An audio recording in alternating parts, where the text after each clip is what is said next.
এবার জনশুনানিতেও জাতীয় মহিলা কমিশনের সঙ্গে রাজ্যের সংঘাত। রাজ্যের বিরুদ্ধে অসহযোগিতার অভিযোগ অর্চনা মজুমদারের, জায়গা না দেওয়ার অভিযোগ জাতীয় মহিলা কমিশনের সদস্য অর্চনা মজুমদারের। নিজেদের উদ্যোগেই জায়গার ব্যবস্থা করে 1 ডিসেম্বর শুনানি হবে। ইজেডসিসিতে 1 ডিসেম্বর জাতীয় মহিলা কমিশনের জনশুনানি। রাজ্যের মুখ্য সচিব এবং স্বরাষ্ট্র সচিবকে চিঠি পাঠানো হয়েছে, দাবি অর্চনা মজুমদারের। চিঠির পরেও জনশুনানির জায়গার বন্দোবস্ত করা হয়নি, অভিযোগ করেছেন অর্চনা মজুমদার।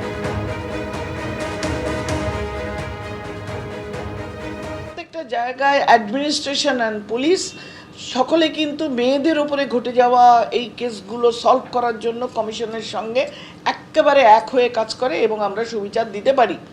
যতক্ষণ না লোকাল পুলিশ এবং অ্যাডমিনিস্ট্রেশন সাপোর্ট করে, কমিশনের পক্ষে দিল্লি থেকে এসে মেয়েদের এইভাবে সুবিচার দেওয়া সম্ভব নয়। আমি কোনো রাজ্যে দেখিনি যে ভেন্যু দেওয়া হয়নি, কোনো রাজ্যে আমি দেখিনি যে কমিশনার থাকেননি আর এসপি ডিএম যারা নোডাল অফিসার, যেই তারা থাকেন না। এখানে কোনোভাবে কাজটা চালানো হতো, কিন্তু এবারে তো একেবারেই ভেন্যু চেয়েও পাওয়া যায়নি। এটা হতাশাজনক বলতে পারেন, কিন্তু আমরা করতে সোমবারে যদি আমার হিয়ারিং হয়, আজকে যদি ভেন্যু না দেয়, কিভাবে এই জনশুনানি কন্ডাক্ট করা সম্ভব?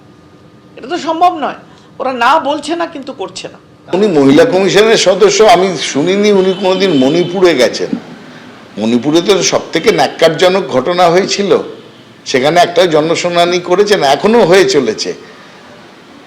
মহিলাদের নগ্ন করে রাস্তায় হাঁটানো, ধর্ষণ, হত্যা সারা পৃথিবী দেখেছে। অর্চনা মজুমদারের একবারও নিজে আয়নার সামনে দাঁড়িয়ে মনে করেন না আমি মহিলা কমিশনের সদস্য, মণিপুরের সেই নৃশংস ঘটনার আমি তদন্ত করি। শুধু পশ্চিমবঙ্গ যেহেতু বিজেপি বলেছে, শুধু নিন্দা মন্দ উৎসাহ করার জন্যই তাকে কি মহিলা কমিশনের সদস্য করা হয়েছে?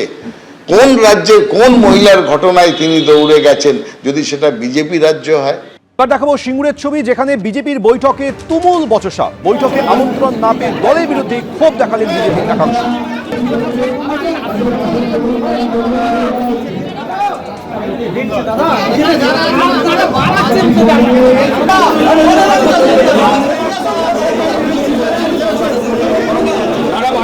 বিজেপির রাজ্য সভাপতি শ্রমিক ভট্টাচার্যের সামনে এই উত্তেজনা দেখা দেয়।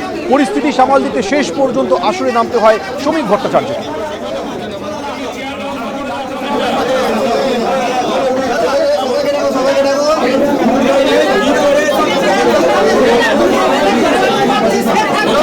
আজ সিঙ্গুরে একাধিক সাংগঠনিক পদাধিকারীদের নিয়ে বৈঠক ছিল। বৈঠক শুরুর আগে উত্তেজনা ছড়ায়।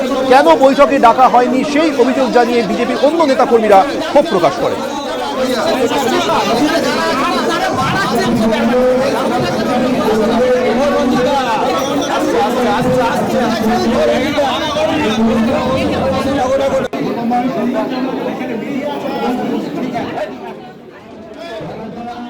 ফের প্রকাশ্যে তৃণমূলের গোষ্ঠীদ্বন্দ্ব। পঞ্চায়েত অফিসেই তৃণমূলের প্রধান উপপ্রধানকে ঘিরে বিক্ষোভ। উত্তপ্ত সোনারপুর ব্লকের কালিকাপুর 1 নম্বর গ্রাম পঞ্চায়েত।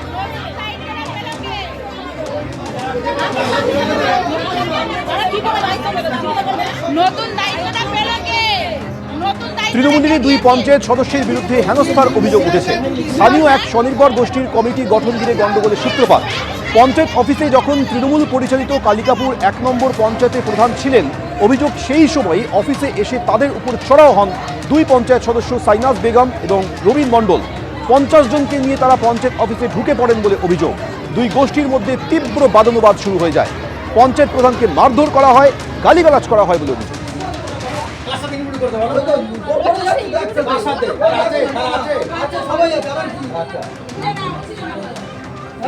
সাইনাজ বেগম বলে এক মেম্বার, সে এসে আমাকে বলছে যে মিঠুকে কিভাবে নেওয়া হয়েছে।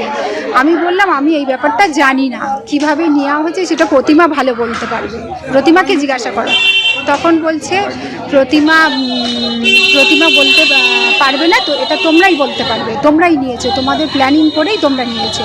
আমরা বলছি না, ও তো কিছু লোকজন ডাকলো, ডাকার পরে তারাই এলো, এসে তো মানে কি করছে ভাবতে পারবেন না। গালাগালি, মিনিমাম 50 জন মেয়েদের নিয়ে গেছে, ওদের সাজানো 50 জন মেয়েকে নিয়ে গেছে, নিয়ে গিয়ে তাদের বলছে তুমি ওকে ধরে নিয়ে আসো, নিয়ে এসে এখানে পিটিএম পেটাও, চুলের টিকি ধরে নিয়ে আসো, প্রধানকে তুলে এনে পেটাও।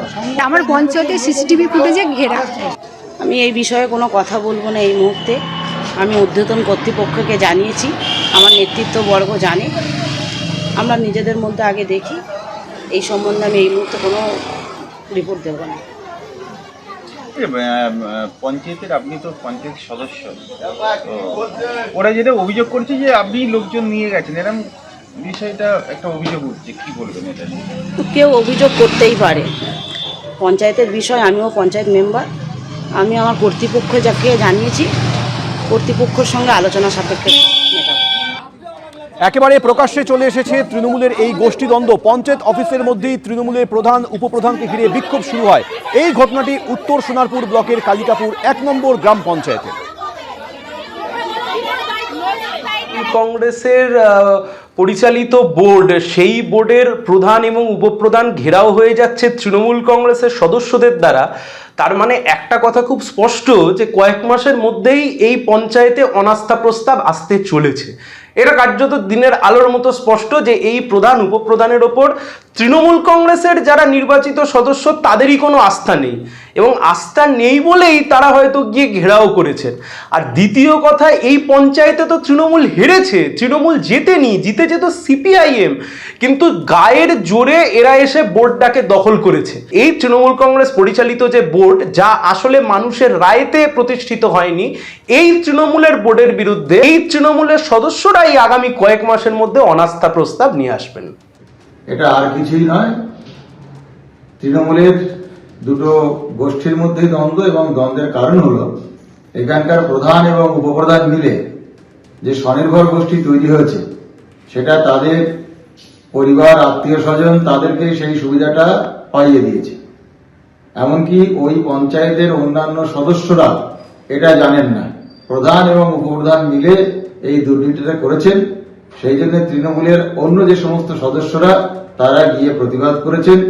এখানে যে সংখ্যালঘুরা এবং যে তপশিলীরা আছেন তারা সুযোগ সুবিধা থেকে বঞ্চিত হচ্ছেন। তাদের যে ন্যায্য প্রাপ্য, স্বনির্ভর গোষ্ঠীর মাধ্যমে যে ন্যায্য প্রাপ্য, সেটা তারা পাচ্ছেন না। এই স্বজন পোষণের বিরুদ্ধে তৃণমূলের আর একটা গোষ্ঠী তাদের আক্রমণাত্মক ভঙ্গিতেই তারা সেখানে গিয়েছে। এবিপি আনন্দ, এগিয়ে থাকে, এগিয়ে রাখে।